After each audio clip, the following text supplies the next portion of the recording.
Hello everyone. Today I am getting the chance to review a brand new Civic Type R. This is the FL5.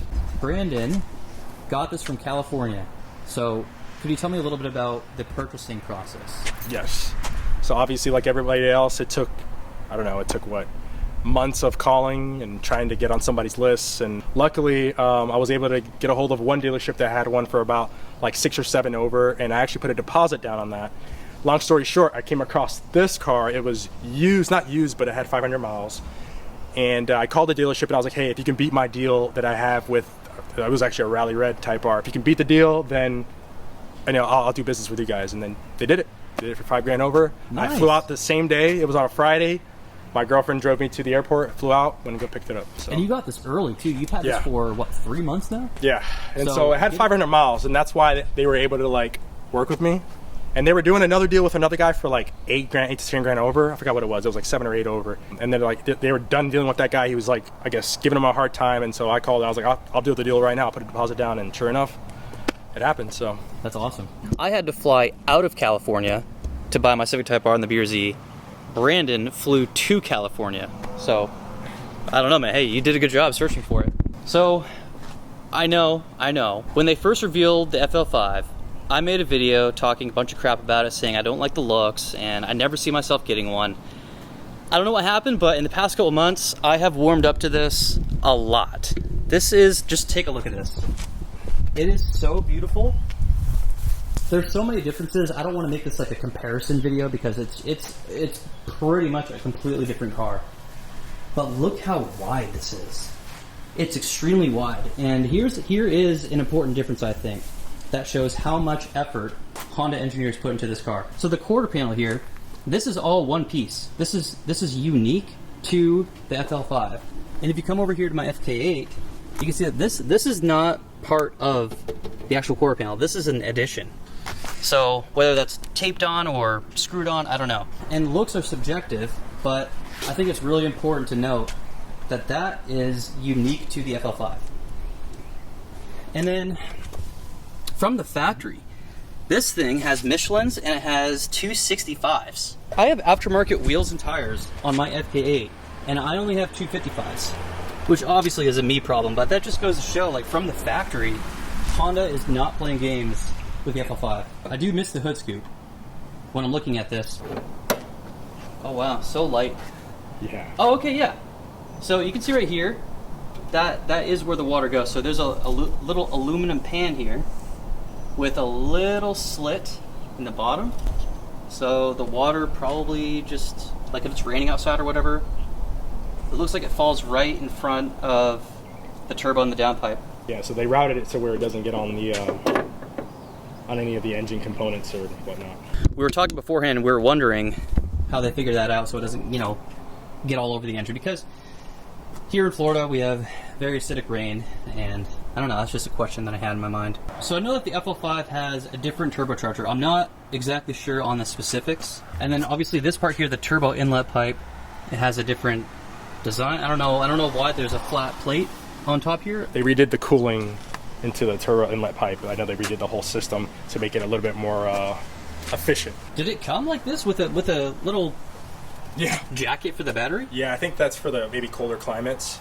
Okay. So it doesn't get affected by the elements or whatnot.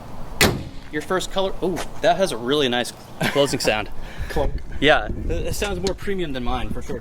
What were your color preferences going in? Did you just not care? Of course, championship white. Okay. But every single championship white one I came across was like $20,000 over. Oh, that's and cool. So my least favorite color was Rally Red, and believe it or not, I was going to buy the Rally Red because it was the cheapest I could find. And that's when I came across this. This was one of my favorite colors. So Boost Blue is, I'd say like top 4, but championship white, of course. And then black was like my second favorite. Well, I think you made a good choice, man.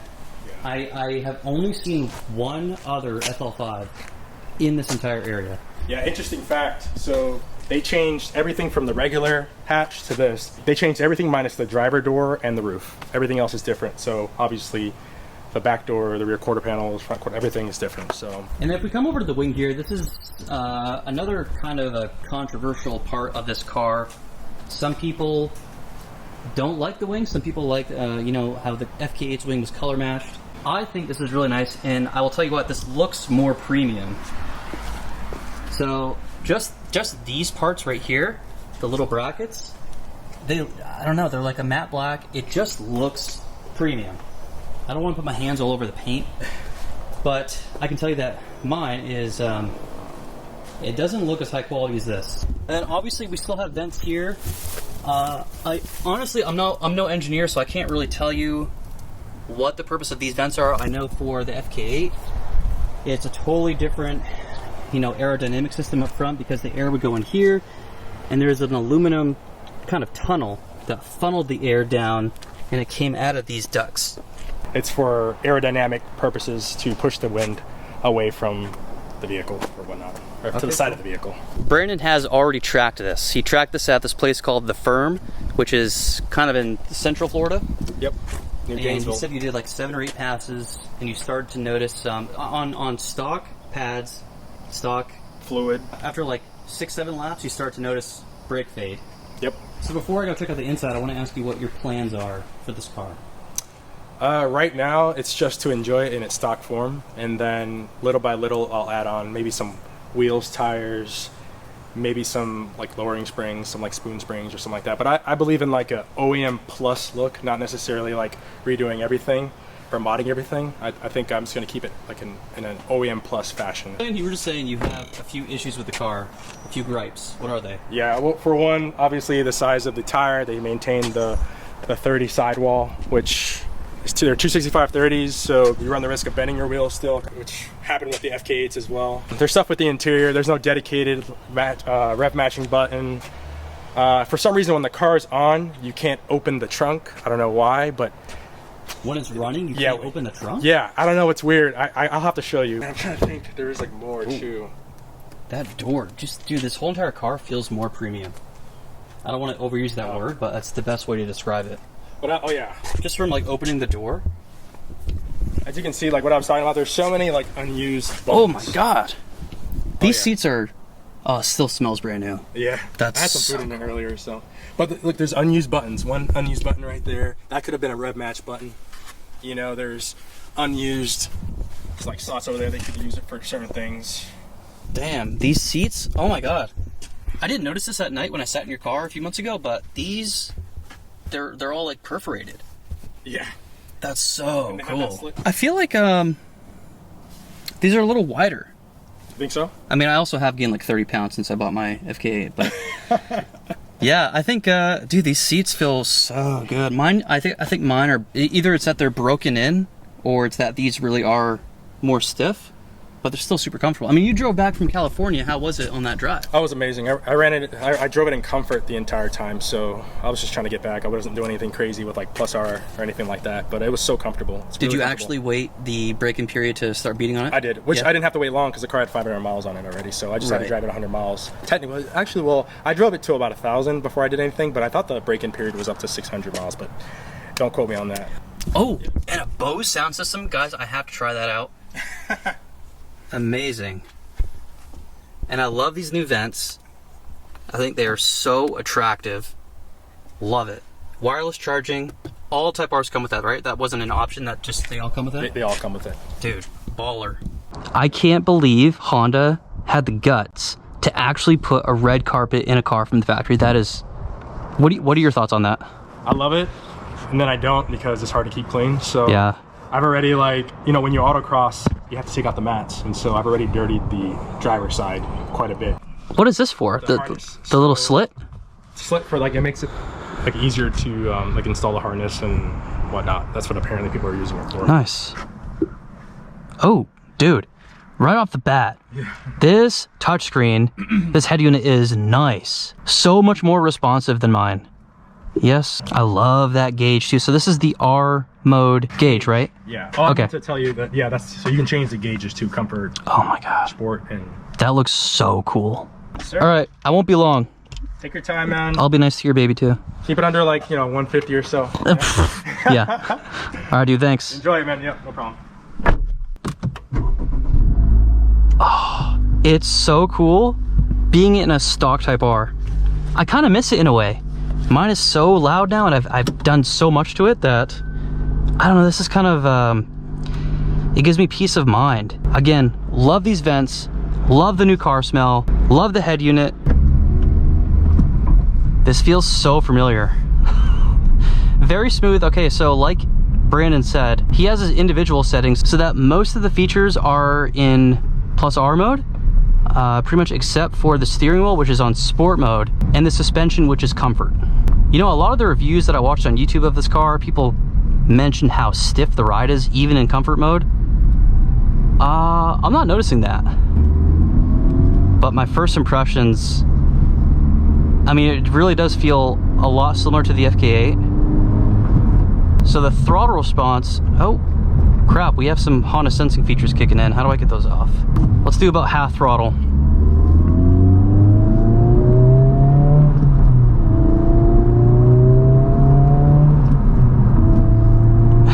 I can hear the active sound control coming in through the speakers a little bit.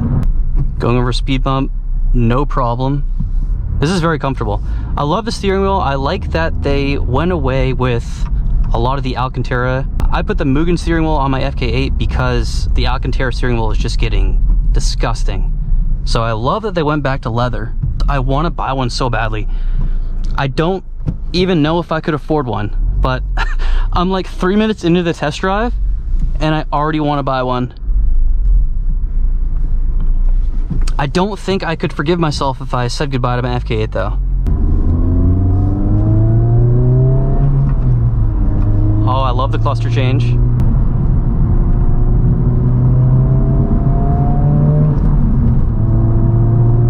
Oh yeah. You can hear a little bit of that turbo whistle. So I believe the brakes on the FL5, they're definitely the same setup as the refreshed FK8. We were looking at them when the cars were parked in the driveway. They look identical. Okay, R plus R mode. I'm gonna do a second gear pull.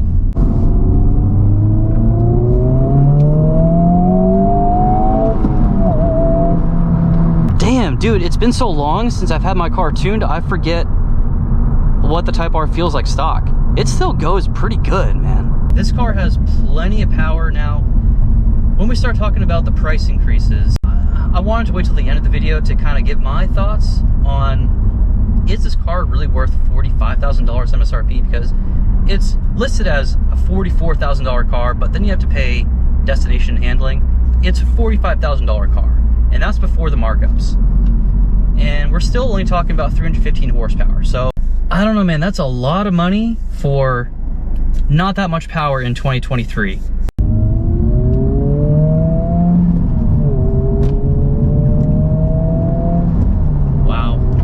I just love how smooth Hondas are. The shifter feels fantastic. It feels better than the FK8. It just feels a little better when I shift gears. I'll go down to fifth right now. And it's just fourth. Oh, everything is just, this is good. The FK8 is a great car, but this just seems like they really put the time in and made some minor adjustments that make this car feel just wonderful. This car is a little bigger. It does weigh a little more than the FK8. If you have an FK8, I don't know, I've only been driving this for like 10-12 minutes. I'm not really gonna be able to give you an answer of whether this is worth the upgrade or not.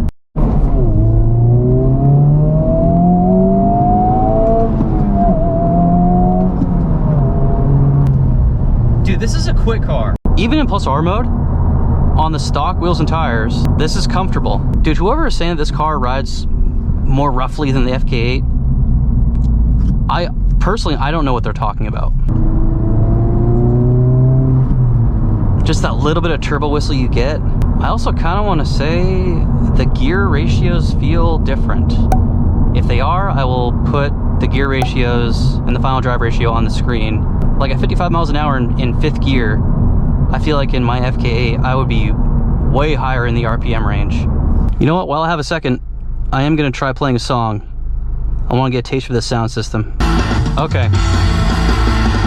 Yeah. 1000% the sound system sounds better. So that's another thing this has over the FK8. A lot more mid-range and a lot more low end in general. It's really hard to argue that this is not worth the upgrade.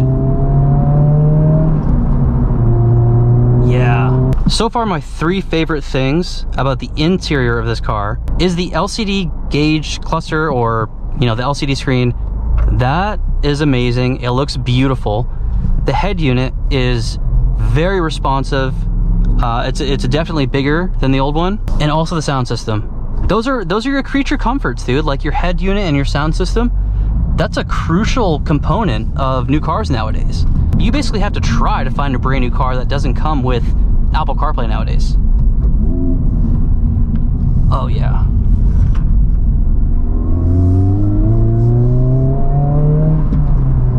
I think I had traction that kicked in a little bit. Oh wow. Dude, everything about this. Listen to that sound when I close it. A beautiful sounding click. I am swooning over this. I'm fangirling over it. Okay, I'm back down to individual mode. Definitely feel a difference. Oh, it even changes it up here? Wait, what? How am I just now noticing that? Oh my God, that's so cool. I think a lot of people are afraid to say that they want the new Type R, the FL5. A pretty good scapegoat for kind of denying that is just, you know, going right for the price.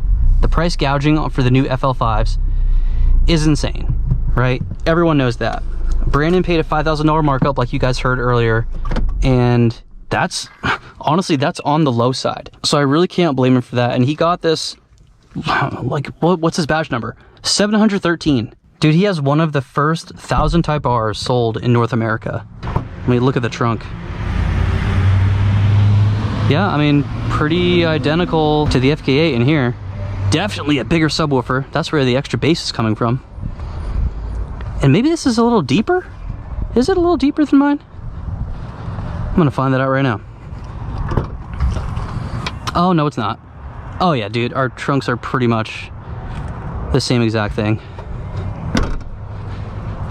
Wow. Dude, I love this so much. Obviously having a brand new car in general is nice, but hearing the stock K20C1 again, you know, if I have a weighted shift knob, feeling your shifter feels better than mine. Really? Oh yeah. Yours has a lot less play than mine. Okay. So it's just more precise. I've never dailied an FK8, so I really I have no idea. This just feels amazing. You want to take it for a drive? Yeah, sure. I mean, Brandon said he had never driven an FK8 before, so I told him just to take it for a spin.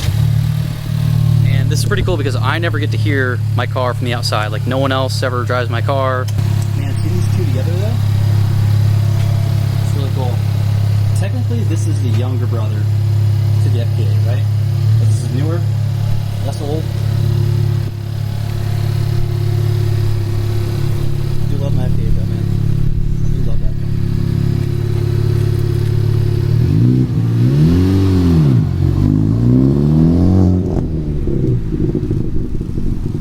That is surprisingly loud. Oh man. I just love Honda in general. I think that's what it is. Anything Honda puts out. I miss my 9th gens that I've had. I miss my 2020 SI.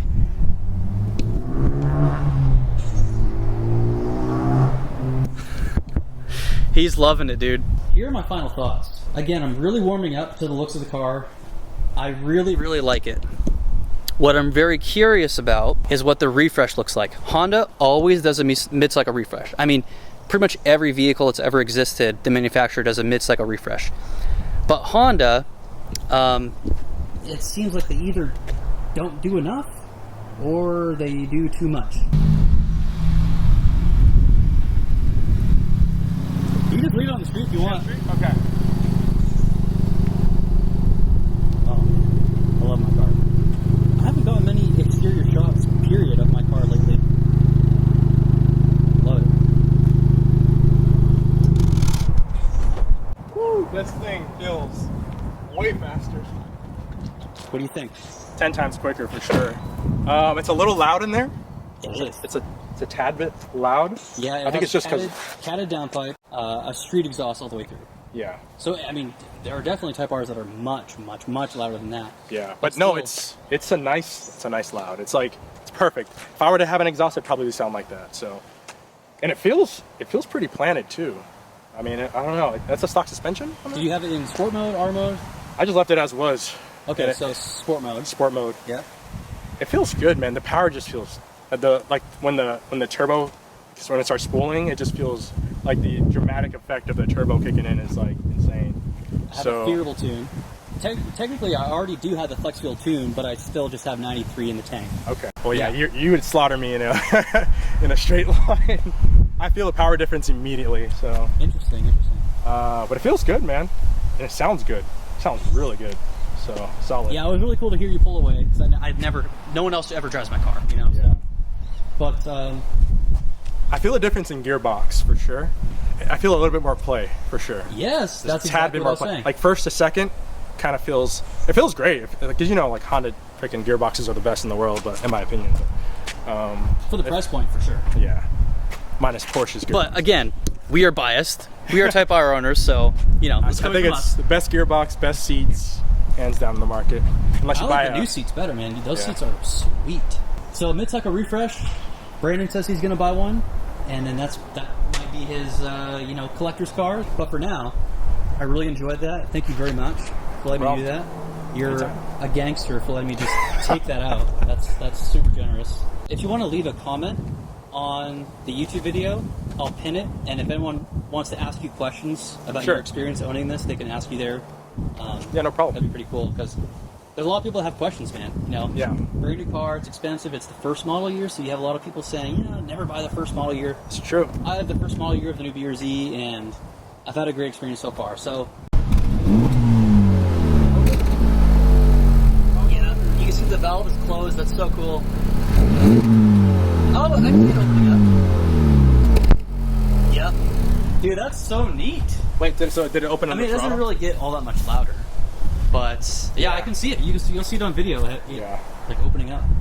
Well, now I'm back in my FK8. I can definitely feel a difference, but at the same time, I think Brandon said it best. It feels like when he drove mine, he said it felt like I was home. And that's pretty much the best way to explain it. It's like Honda put out the FK8 with all this crazy styling, right? As far as driving dynamics, they really just dialed it in just that much more, whether it's 10%, 15%, 20% more. I would love to be somewhere where there are mountains and twisty roads, so I really could have tried out the handling, but unfortunately we are here in the Tampa area in Florida.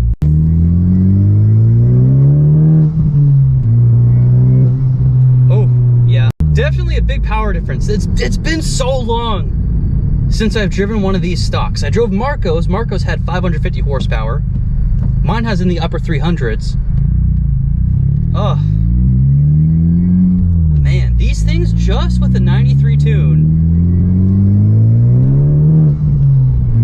are animals. My closing statement is I would like to have an FL5 someday. I'll have to see what the car looks like during the mid-cycle refresh, and if everything makes sense in my life at that point and makes sense for the YouTube channel, I might get one. So I hope you enjoyed this video. I'll see you next time, guys. Thanks for watching. Okay. Yeah. I have a big ball on my shift knob. You know what I mean?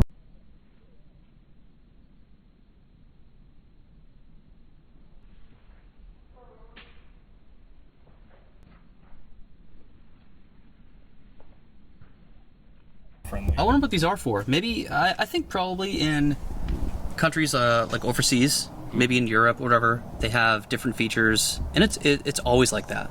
There are some features, like for the new SI, the Canadian market gets heated seats, and we don't here in the US. Yep. So I mean, it could be stuff like that. They also get a full digital gauge cluster in comparison to RSI, which has a half. Oh, dude, Brandon was super cool. He literally let me just take his Type R and go drive off with it. I mean, that is, that's awesome.